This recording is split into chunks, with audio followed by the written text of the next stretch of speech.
नमस्ते मेरे प्रिय साथियों जैसा कि हमने हमारे पिछले क्लास में यानी पिछले वीडियो में हमने जाना कि किस प्रकार से हम हमारे विद्यार्थियों को 3 स्टेज में अलग अलग तरीके से क्या सिखा सकते हैं, उन्हें किसी भी भाषा का ग्रामर सिखा सकते हैं, ग्रामर का नॉलेज उन्हें दे सकते हैं। अब उसी क्रम में जब हम आगे बढ़ते हैं कि यहाँ पर हमारे पास विषय आता है कि अगर हम हमारे विद्यार्थियों को क्या सिखाना चाहते हैं, ग्रामर सिखाना चाहते हैं, तो कह रहे हैं कि उस ग्रामर को सिखाने में हमारे पास में ग्रामर के कौन कौन से फैक्ट्स हैं जो हमारे काम में आते हैं, या फिर मैं कहूँ कि वो कौन कौन सी बातें हैं जो हमारे ग्रामर में हमें पढ़नी और पढ़ानी पड़ती है। देखो, यद्यपि हमने बहुत सी बातें चर्चा कर ली है, इसलिए मैं ज्यादा चर्चा नहीं करूंगा। मैं सिर्फ आपको यहाँ ये बताना चाहूंगा और आपके एग्जाम में क्वेश्चन भी इसी प्रकार का कुछ होगा, तो आप देखिए, मैं आपको बताता हूँ लास्ट में आपको क्वेश्चन कैसे आएगा। तो आप ग्रामर जब आप पढ़ाने बैठेंगे तो आप ग्रामर में सबसे पहले क्या पढ़ाना चाहते हैं अपने स्टूडेंट्स को, तो कह रहे हैं कि आप अपने विद्यार्थियों को नेमिंग वर्ड्स पढ़ाना पसंद करते हैं। और नेमिंग वर्ड्स का मतलब मैं आपको पर्याय कह दूं तो ये क्या हो गया, नाउन हो गया साथियों। अब मैं इसके ऊपर खास चर्चा नहीं करूंगा क्योंकि हमने पहले नेमिंग वर्ड्स पढ़ चुके हैं, और नेमिंग वर्ड्स में हमारे पास में नाउन का मतलब है कि नाउन के जो अलग अलग प्रकार के टाइप्स हैं, उन टाइप्स का हमें वहां क्या करना होता है, अध्ययन करना होता है। इसका मतलब हमें अगर विद्यार्थियों को ग्रामर सिखानी होती है तो कह रहे हैं कि उसमें ग्रामर के दौरान हमें हमारे विद्यार्थियों को नेमिंग वर्ड्स यानी संज्ञा का ज्ञान कराना होता है। दूसरी अगर हम बात करें तो कह रहे हैं कि हमें नाउन का ज्ञान कराने के बाद में डूइंग या एक्शन वर्ड कह दें, या फिर हम इसे क्या कह सकते हैं, वर्ब। क्या कह सकते हैं, वर्ब कह सकते हैं। तो कह रहे कि आप नेमिंग वर्ड्स का नॉलेज कराएंगे, डूइंग या एक्शन वर्ड्स का आप नॉलेज कराएंगे। और मैं इसी में कहूं कि डूइंग या एक्शन वर्ड का मतलब आपकी वर्ब जो है वो 2 प्रकार की आपके पास हो सकती हैं। एक तो आपके पास वो वर्ब जो मेन वर्ब कहलाती है, और एक वो वर्ब जो आपकी क्या कहलाती है, ऑक्सिलरी वर्ब कहलाती है। यहाँ ऑक्सिलरी वर्ब का मतलब आप जानते हैं, ऑक्सिलरी वर्ब का मतलब होता है क्या, एचवी यानी हेल्पिंग वर्ब, और मेन वर्ब का मतलब होता है जिसकी फर्स्ट, सेकंड और थर्ड यानी 3 जिसकी फॉर्म चलती हो, मे बी वो रेगुलर और इरेगुलर हो सकती हैं। रेगुलर का मतलब होता है जैसे रन रन रन, और इरेगुलर का मतलब होता है जैसे हम बात करें ईट एट इटन, यानी रेगुलर और इरेगुलर रूप में आपकी मेन और 2 प्रकार की हो सकती हैं, जो फर्स्ट सेकंड थर्ड फॉर्म की बात हो सकती है। अलग अलग यहाँ चर्चाएं हैं वर्ब को लेकर के, ट्रांजिटिव और इंट्रांजिटिव वर्ब हो सकती हैं, फाइनाइट और नॉन फाइनाइट हो सकती हैं। ये सब बातें मैंने आपको काफी अच्छे से वहां पिछली जो क्लास है हमारे पार्ट फर्स्ट में मैंने आपको पढ़ाने का प्रयास किया था, और मैं उम्मीद करता हूं कि आपने वहां जाना होगा, देखा होगा। तो नेमिंग वर्ड्स और डूइंग या एक्शन वर्ड क्या होते हैं, उनमें हमने बात करी कि नेमिंग वर्ड्स का नाउन और डूइंग या एक्शन वर्ड का मतलब कोई भी वर्ब। तो कह रहे कि हमें हमारे विद्यार्थियों को नाउन का ज्ञान कराना होता है, उसके बाद में वर्ब का ज्ञान कराना होता है, और कह रहे कि आगे अगर हम बात करें तो हम बात करेंगे क्या, डिस्क्राइबिंग वर्ड्स। किसकी बात करेंगे यहाँ पर, डिस्क्राइबिंग वर्ड्स। या अब बात करेंगे कि मैंने आपको पहले भी बताया था कि डिस्क्राइबिंग वर्ड्स क्या हैं। तो डिस्क्राइबिंग वर्ड्स में हमारे पास में मूल रूप से हमने वहां लिया था क्या, एक तो आपके पास में वहां क्या था दिया गया, एडवर्ब थे, और एक आपके पास था क्या, एडजेक्टिव। अब मैं आपकी जानकारी के लिए आपको बता देना चाहता हूं कि वहां हमने देख लिया था कि एडवर्ब किस प्रकार से काम करते हैं, एडवर्ब क्या होता है, एडवर्ब की वाक्य में पहचान कैसे होती है, और एडजेक्टिव की भी हमने वहां चर्चा कर ली थी। आगे हम यहाँ एडजेक्टिव थोड़ा लंबा लेके चलेंगे और मैं बात करूंगा कि ये जो एडजेक्टिव है, एडजेक्टिव का मतलब इसमें ही आपका एक अन्य बिंदु क्या छिपा होता है। तो कह रहे कि इसी में आपका आर्टिकल छिपा होता है, और इसी में आपके क्या होते हैं, दिए गए डिटरमिनर छिपे होते हैं। अब बात यहाँ ये है कि आर्टिकल आप जानते हैं कि आर्टिकल कौन कौन से होते हैं। तो कह रहे कि आर्टिकल ए एन और द, इसको हम अलग अलग रूप में बोलते हैं, द दी दा, तो उनकी कंडीशन अलग अलग कंडीशन है।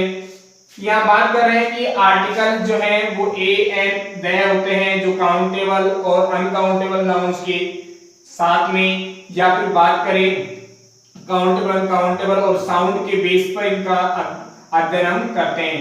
यानी आर्टिकल का सही उपयोग करने के लिए हमारे पास दिए गए नेमिंग वर्ड्स का साउंड हमें क्लियर होना चाहिए, जिससे कि हम ए और एन में डिफरेंस कर सकते हैं और उनकी जो जिसे हम कह सकते हैं कि नंबरिंग जो सिस्टम है उनका जिसे हम कहते हैं नंबर कहते हैं, नंबर का होता है वचन, यानी सिंगुलर या प्लूरल, काउंटेबल या अनकाउंटेबल जो बात है ये सब अगर हमें नॉलेज में होती है तो हम आर्टिकल का सही उपयोग कर सकते हैं।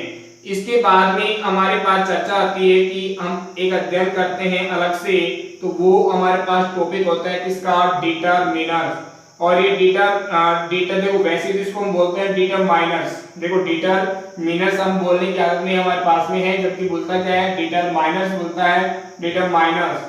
और डिटरमाइनर बोलने के रूप में कहता हूं डिटरमिनर्स क्या होते हैं, आपके लिए मैं डिटरमिनर्स बोल रहा हूं, जबकि बोलता क्या है, डिटरमाइनर्स। और ये कौन कौन से होते हैं, तो आपको मालूम है कि ये क्यों, सम, एनी, जैसे मैं आपके लिए और लिखता हूं यहाँ उदाहरण के लिए, लिटिल और फ्यू, मैनी और मच, इस प्रकार के अनेक जो क्या है आपके पास में डिटरमिनर्स होते हैं।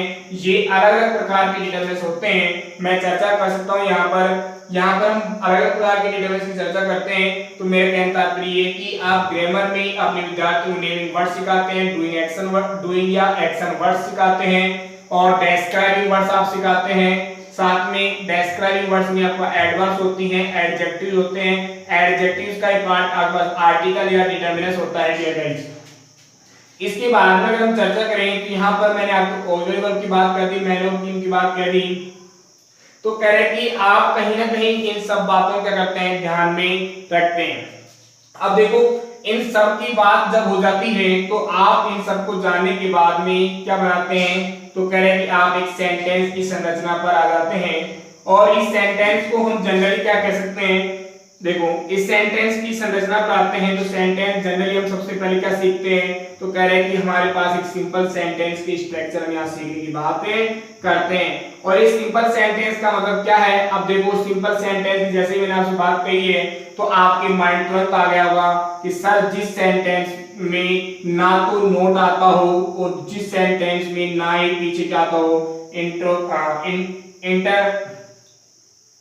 इंटरोगेटिव साइन आता हो, यानी ना तो क्वेश्चन मार्क आता हो और ना ही नेगेटिव के रूप में नोट आता हो, तो कह रहे कि वह सेंटेंस क्या कहलाता है, सिंपल सेंटेंस कहलाता है। ऐसा आपका विचार आ गया होगा, आपके माइंड में एक बात ये बैठ गई होगी।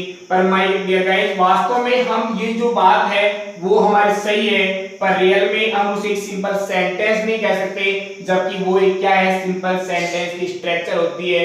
यहाँ सिंपल सेंटेंस का तात्पर्य है कि एक ऐसा सेंटेंस जिसे सीखने के दौरान आसानी से सीखा जा सके और सिखाने के दौरान आसानी से सिखाया जा सके और जिसका जो भाव है, मीनिंग जो है वो हमें क्लियरली और फास्ट क्या हो सके, हमें प्राप्त हो सके, हम उसको समझ सके। तो ऐसा सेंटेंस वास्तव में क्या कहलाता है, सिंपल सेंटेंस कहलाता है। अब देखो बात यह है कि सिंपल सेंटेंस की लेंथ कितनी होती है, सिंपल सेंटेंस कितना बड़ा हो सकता है, ये आपका आगे का विषय होगा। तो माय डियर गाइस, मैं यहाँ चर्चा कर रहा हूँ कि सिंपल सेंटेंस की जो लेंथ है वो वास्तव में मैं ये कहूँ कि अपने आप में एक शब्द भी क्या होता है, एक सेंटेंस होता है। उदाहरण के तौर पे मैंने एग्जांपल आपके सामने रखा और मैंने कहा रन, क्या कहा, रन। अब ये बात अलग है कि मैंने यहाँ ये किस चिन्ह का प्रयोग किया है, मे बी मैं इस चिन्ह का प्रयोग ना करके मैं ये भी कह सकता हूँ, तो कह रहे कि रन। तो आपको मैं आज आपकी जानकारी के लिए बता देना चाहूंगा कि अगर यदि लाइफ में आपसे कोई कहे कि आप अपने सूझ के अनुसार, अपनी समझ के अनुसार सबसे छोटा सेंटेंस लिखिए, तो माय डियर गाइस आपके लिए एक अपने आप में जो एक मैन वर्ब जो होती है, मैन वर्ब जो होती है वह मैन वर्ब अपने आप में किसका रूप रखती है, एक सेंटेंस का रूप रखती है। ये बात हमने पहले चर्चा कर ली थी। यानी एक सिंगल जो वर्ब है, वर्ब की जो फर्स्ट फॉर्म जो होती है, मे बी वो ट्रांजिटिव, इंट्रांजिटिव हो सकती है, ये कोई मैटर नहीं करता, पर जो भी वर्ब है वो वर्ब आपकी क्या है, एक सेंटेंस का रूप रखती है।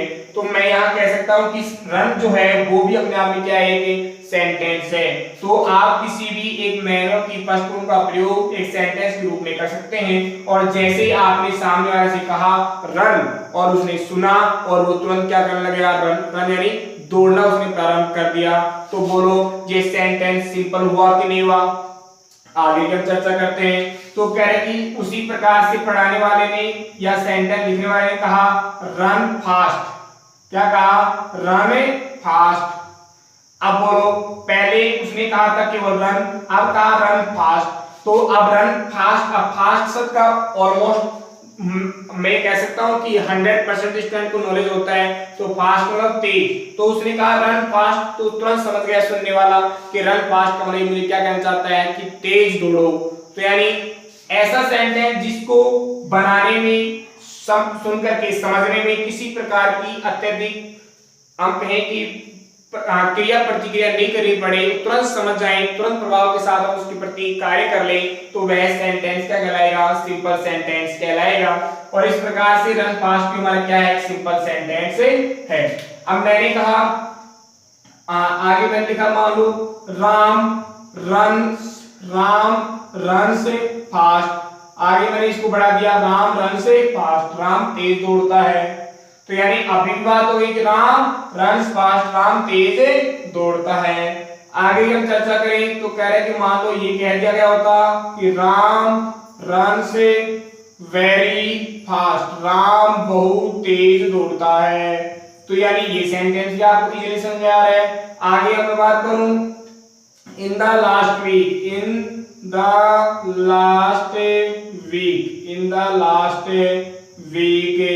राम रेन फास्ट या राम रेन वेरी फास्ट। इस सेंटेंस को मैं और भी बड़ा कर सकता हूं। तो मेरे कहने का तात्पर्य कि जिस प्रकार से इस सेंटेंस को आपने देखा और देखते ही आप क्या हुए, इनको समझ गए, इनके अर्थ को समझ गए और इनके प्रति प्रतिक्रिया आपने कर दी। तो ऐसा वह जो सेंटेंस जो आपको आसानी समझ में आ जाए, रियल में उसी सेंटेंस को हम क्या कह सकते हैं? एक सिंपल सेंटेंस कह सकते हैं। तो मेरे कहने का तात्पर्य यहाँ ये है साथियों कि हमें अगर एक टीचर के रूप में हमारे विद्यार्थियों को अगर ग्रामर सिखानी है तो कम से कम हमें अगर जनरली हम लेके चलते हैं तो हमें नेमिंग वर्ड्स का नॉलेज कराना चाहिए, फिर डूइंग या एक्शन वर्ड्स का भी नॉलेज देना चाहिए, फिर डिस्क्राइबिंग वर्ड्स पर हमें आना चाहिए, फिर हमें डिस्क्राइबिंग वर्ड्स में सबको बताने के बाद में हमें चलना चाहिए सिंपल सेंटेंस के ऊपर। अब यहाँ बात आती है कि हमने यहाँ देखा पहले दो सेंटेंस में हमारे पास सब्जेक्ट नहीं था। तो कह रहे कि क्या वास्तव में ऐसा भी कोई नियम है इंग्लिश ग्रामर का जिसमें अगर यदि क्या हो एम्प्टी सब्जेक्ट का मतलब होता है माय डियर गाइस कि जिस वाक्य का अपना कोई सब्जेक्ट नहीं हो। अब आपके माइंड में हो सकता है कि जब सब्जेक्ट नहीं होने की जब बात आपके माइंड में आ रही है तो आपके माइंड में तुरंत एक बात आ गई होगी कि एम्प्टी सब्जेक्ट का मतलब होगा यहाँ पर क्या कि सब्जेक्ट जो है वाक्य में होगा ही नहीं। और आपकी बात में आ गई होगी कि इंपेरेटिव सेंटेंस का कोई सब्जेक्ट नहीं होता। पर मैं आपकी जानकारी के लिए बता देना चाहता हूं माय डियर गाइज कि वास्तव में आप कभी भी ये कहने का प्रयास ना करें कि इंपेरेटिव सेंटेंस का सब्जेक्ट नहीं होता। इंपेरेटिव सेंटेंस का सब्जेक्ट इडन होता है और वह सब्जेक्ट हमेशा क्या होता है? यू होता है। इस बात को आप आज से ध्यान रखेंगे। अब आगे की हम चर्चा करते हैं। चलो मैं यहाँ लिख देता हूँ एम्प्टी सब्जेक्ट्स क्या होते हैं। तो एम्प्टी सब्जेक्ट्स हमारी ग्रामर में, इस ग्रामर में दो होते हैं, इट या देयर। क्या होते हैं? इट या देयर। और आपको इन इट या देयर के प्रयोग में मैं जहां तक मान सकता हूं कि हर समय आपको प्रॉब्लम आई होगी और आप अनेकों बार तो आप ये सोचते रहे होंगे कि पता नहीं ये इट कहाँ आ जाता है, देयर कहाँ आ जाता है। और कुछ निबंध हमारे जो प्राइमरी लेवल पर हम जब याद करते हैं, there are 2 rooms in my school, there are 4 lady teachers in my school, there are 50 students in my class. तो इस प्रकार से देयर शब्द का प्रयोग वहां कर रहे हैं। तो मैं ये कह सकता हूं कि बस थोड़ी देर के लिए आपको याद करने के लिए कुछ हल्के रूप में कि देयर शब्द एक स्थान को दर्शाता है। अब बात तो यहां समझना आप है। देखो जैसे मैंने एक एग्जांपल आपके सामने आ रखा जो आप पहले यूज कर चुके हैं। जैसे मैंने कहा there are 5 rooms, there are 5 rooms in my school. There are 5 rooms in my school, मेरे मकान में 5 कमरे, मेरे विद्यालय में 5 कमरे हैं। तो यहाँ देखो अब इस सेंटेंस में देयर शब्द है वो वाक्य में वास्तव में क्या नहीं है, सब्जेक्ट नहीं है। तो आप कहेंगे क्या इस वाक्य में सब्जेक्ट नहीं है, तो करेक्ट सब्जेक्ट तो है पर देयर इस वाक्य का सब्जेक्ट नहीं है। तो इसका सब्जेक्ट कौन है, तो करेक्ट 5 रूम्स का क्या है, सब्जेक्ट है। तो इस बात को आप समझेंगे कि बहुत सी जगह आप देखते होंगे कि आप इट का सामान्य प्रयोग क्या करते हैं, यह अर्थ में करते हैं, और देयर का सामान्य प्रयोग आप इस अर्थ में करते हैं, वहां प्रयोग में करते हैं। पर आप ध्यान रखेंगे कि जिस वाक्य में इन दोनों ही शब्दों का या किसी भी शब्द का एक वाक्य के सब्जेक्ट के रूप में प्रयोग तो किया गया हो और उस वाक्य में ऐसा कोई अर्थ नहीं हो। जैसे आप कहते हैं इट्स 5 o'clock, मैं यहाँ पर आपके सामने ये एग्जांपल रख लेता हूँ, इट्स 5 o'clock, इट्स 5 o'clock। तो जैसे आपने यहाँ कहा इट्स 5 o'clock, तो कभी आप ये नहीं कहते होंगे कि यह 5 बज गए, नहीं कहते होंगे, आप ये कहा होगा 5 बज गए, ठीक है। पर आप वहां वास्तव में प्रयोग किसका कर रहे थे, इट का प्रयोग कर रहे थे। तो ऐसी स्थिति में यहाँ इस इट का प्रयोग तो किया गया है पर इसको हम कहेंगे किस रूप में, एम्प्टी सब्जेक्ट के रूप में, यानी इस सब्जेक्ट का यहाँ पर्सनली कोई स्थान नहीं है, कोई इंपोर्टेंस नहीं है, केवल ये वाक्य को पूर्णता देने के लिए, वाक्य की पूर्ति विशेष के लिए प्रयोग में लिया गया है। तो इस प्रकार से मैं आपके नॉलेज के लिए कह देना चाहूंगा कि आप एम्प्टी सब्जेक्ट्स का भी ध्यान रखेंगे। तो इट या देयर आपके एग्जाम में आप क्वेश्चन कैसे हो सकते हैं इस बात पर गौर करते हैं। तो मैंने आपको पहले बताया था कि एक सेंटेंस दे दिया गया होगा, सेंटेंस में अंडरलाइन कर दिया गया होगा, और या फिर आपको एक कंप्लीट सेंटेंस दे रखा होगा और कंप्लीट सेंटेंस को देख करके आपको इस प्रकार से जो पार्ट्स ऑफ स्पीच है उनका पता लगाने के लिए कहा जा सकता है। और कहा जा सकता है कि दिए गए सेंटेंस में एक एक शब्द का क्या कीजिए, पार्ट्स ऑफ स्पीच बताते हुए इनको वर्णन कीजिए। तो एक बात तो ये हो सकती है कि एक सेंटेंस दे दिया जाए और आपसे कह दिया जाए कि बताइए, जैसे मान लो ये सेंटेंस है, जैसे मैं सेंटेंस की बात करता हूं आपके लिए, तो कह रहे हैं कि सेंटेंस में आप इसको सेंटेंस को लिखेंगे और आप इसका करेंगे एक्सप्लेन करेंगे, जैसे लास्ट क्या है, वीक क्या है, राम क्या है, रेन क्या है, वेरी क्या है, फास्ट क्या है। तो इन सब बातों को आप बताएंगे। एक दूसरा तरीका आपके पास में एग्जाम में क्या हो सकता है कि वो तुरंत आप क्या करेंगे, रेन इस पर अंडरलाइन कर दिया और कह देगा कि यहाँ जो अंडरलाइन जो शब्द है इस शब्द को बताइए कि ये क्या है। तो आप बता देंगे तुरंत रेन का मतलब क्या है। तो ये एक्शन वर्ड आपके पास में है, राम नेमिंग वर्ड्स है, वेरी एक डिस्क्राइबिंग वर्ड्स है। अगर आपको इसको अलग से बताना है तो आप एडवर्ब्स कह सकते हैं, मैंने रेन वगैरह के बारे में बताया है। राम आपका एक प्रॉपर नाउन है, इस प्रकार से आप कर सकते हैं, इनको और भी अच्छे से बता सकते हैं। अब रही बात इट या देयर की, आपको कोई सेंटेंस दिया गया हो सकता है, सेंटेंस में जानने की बात ये हो सकती है कि आपसे कहा जा सकता है कि बताइए दिए गए वाक्य में इट या देयर जो दोनों में से कोई दे रखा है वह एक कैसा सब्जेक्ट है। ये आपका एक अगला विषय हो सकता है। अब साथियों मैं आपके वीडियो की संख्या न बढ़ाते हुए मैं ये चाहूंगा कि कहीं ना कहीं आपके यूनिट 2 को खत्म करें और आपके यूनिट 2 में अब हमारे पास में एक लास्ट चीज बची हुई है और वो क्या है उस चीज को आप यहाँ समझेंगे। तो डियर गाइस, जैसा कि मैं आपकी जानकारी के लिए बता देना चाहता हूँ कि आपने देखा होगा कि अक्सर जब हम पहली क्लास में थे या कहीं कि हम जब प्राइमरी स्कूल को ज्वाइन किया था उस दौरान हमें कुछ भी लिखना नहीं आता था, हम बस एक हाथ में पेन लेते थे और ऐसे वैसे यहाँ वहाँ ऐसी कॉपियों खराब करते रहते थे और बस कुछ भी लिख नहीं पाते थे। ऐसी स्थिति में अध्यापक का पहला उद्देश्य था कि आप अपने विद्यार्थियों को क्या करें, उन रेखाओं से परिचित करवाएं जिन रेखाओं के माध्यम से, जिन आकृतियों के माध्यम से आपका विद्यार्थी उन शब्दों को पहचान सके, उन वर्णों को पहचान सके। और मैं एक छोटी सी बात आपको याद दिलाता हूं कि आपने पढ़ा होगा, आपको पढ़ाया गया होगा कि जैसे कि आप पहली क्लास में गए थे आपको कुछ नहीं आता था, या फिर आज भी आप देखते हैं कि आपके जो टीचर्स हैं प्राइमरी क्लास में, फर्स्ट और सेकंड क्लास में मैं पर्टिकुलर यहाँ चर्चा कर सकता हूँ, और वहां अक्सर आपने सुना हुआ कहते हैं क्या कि देखो वहां आपने यहाँ क्या सुना होगा कि बाबा जी का डंडा, बकरी की पूंछ, और जैसे आप यहाँ मैं कहता हूँ कि जैसे आप क्या प्रणाम सिखाते थे स्टूडेंट्स को, तो इस प्रकार से आपको सिखाने का प्रयास करते थे। मैं इसको बोल रहा हूँ। जैसे वो कहते थे क्या, गोल गोल अंडा, यानी एक क्या बना दिया, गोल गोल अंडा बना दिया। बाबा जी का डंडा, जैसे देखो अब वो टीचर क्या था, गोल गोल अंडा, बाबा जी का डंडा, बकरी की पूंछ, बाबा जी की मूंछ।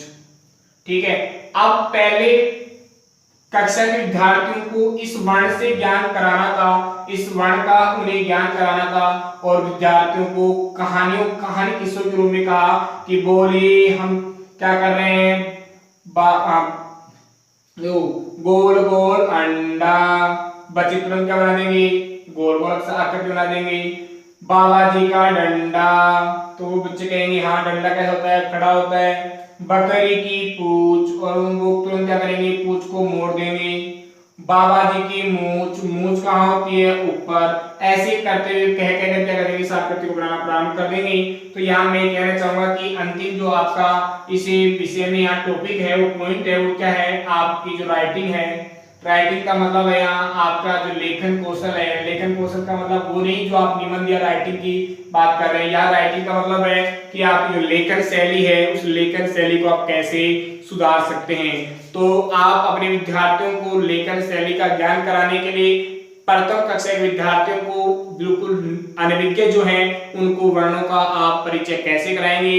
तो आप देखते हैं कि हो सकता है कि आपने कई बार देखा होगा आंगनबाड़ी जैसे विद्यालय में, जहां पर लकड़ी के बने हुए आकृतियां क्या होती हैं, आकृतियां होती है, और विद्यार्थियों से कहा जाता है कि बच्चों आप इनको देख रहे हो, आप इन पर क्या करेंगे, अपनी ऐसे अंगुलियां चलाएंगे। पहले आपको अंगुली चलाने लिए कहा जाएगा, उन आकृतियों को हाथ के द्वारा कैसे भी पहचानने लिए कहा जाएगा। फिर कहा जाएगा कि आप उनको बनाइए, बना करके देखिए, फिर उनको मिला दिया जाएगा, फिर उन पे ढूंढने के लिए कहा जाएगा। इस प्रकार से करते हुए, या फिर आपने कर्सिव राइटिंग की बुक देखी होगी, और उन कर्सिव राइटिंग में कहीं आपको ऐसा लिखा हुआ मिलेगा, फिर कहीं ऐसा लिखा हुआ मिलेगा, कहीं ऐसा लिखा हुआ मिलेगा, कहीं ऐसा लिखा हुआ मिलेगा। तो ये जो है, ये सब कुछ क्या है कि आपका जो विद्यार्थी है वो कहीं ना कहीं एक इनके अभ्यास के माध्यम से एक अच्छे राइटिंग, अच्छे सुलेख के साथ में क्या कर सके, कॉम्प्रोमाइज कर सके, उसको अपना जो सुलेख है वो बेहतर बना सके। तो यानी यहाँ तक हमारी यूनिट 2 में चर्चा हो गई है कंप्लीट, कि आप अपने विद्यार्थियों का राइटिंग कौशल जो है वो कैसे सुधार सकते हैं, उनको लिखना कैसे सिखा सकते हैं, उन्हें एक जो वर्णमाला है, अक्षर जो है प्रथम स्तर पर, वो आप अपने विद्यार्थियों को उन वर्णमालाओं से कैसे अवगत करा सकते हैं। तो ये आपके लिए क्या हुआ, आज का हमारा यूनिट 2 है वो कंप्लीट हुआ। आगे मैं आपके लिए जानकारी देता हूं डियर गाइस, कि हम हमारे यूनिट 3 और 4 को छोड़ करके मे भी हो सकता है कि हम पहले 5th यूनिट को पढ़ें, क्योंकि 5th यूनिट हमारे लिए महत्वपूर्ण है और बहुत ही महत्वपूर्ण है। मैं ये कह सकता हूँ आपके एग्जाम में 100 आउट ऑफ 100% एक क्वेश्चन वहां से आएगा, हर बार आता रहा है, आएगा भी, ध्यान रहे। तो आप 5th यूनिट को कतई 1% क्या नहीं करेंगे, मिस नहीं करेंगे। और साथियों, मैं उम्मीद करता हूं कि आप अपने साथियों को बता करके अपने सेकेंड ईयर के सिलेबस को भी इससे बेहतर तरीके से कर सकें। उसके लिए आप अपनी जो बड़ी टीम जो है वो आप तैयार करें। धन्यवाद साथियों, मैं उम्मीद करता हूं आपके भरोसे चल रहा हूं। मुझे विश्वास है कि आने वाले यूनिट 5 के पूरे होने के साथ में आप अपने जो मित्र मंडली है उस यहाँ पर अपने YouTube के साथियों का एक बड़ा समूह बना लेंगे, मैं ऐसी उम्मीद करता हूँ। धन्यवाद।